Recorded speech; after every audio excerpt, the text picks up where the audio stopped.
Donc au-dessus de la cheminée, bien sûr, un miroir. Le miroir, c'est cette frontière intangible entre le réel et l'imaginaire, entre l'ici et l'au-delà. Et qu'est-ce qu'il peut y avoir au-delà du miroir, derrière le miroir? Donc voilà, le miroir, effectivement, est un objet important dans cette iconographie.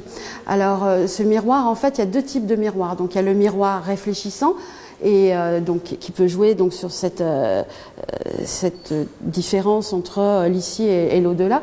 Et puis il y a le miroir noir qui dans la pratique de la sorcellerie est important, c'est une surface divinatoire. Ensuite, j'aimais particulièrement cette œuvre de Baptiste de Bombourg, qui est un artiste français, parce qu'on a l'impression qu'en fait qu'elle est une sorte d'incarnation d'une figure dont on ne sait pas exactement ce qu'elle est, peut-être monstrueuse, peut-être maléfique. Donc voilà, il y avait cette espèce d'aspect quand même très inquiétant de cette œuvre.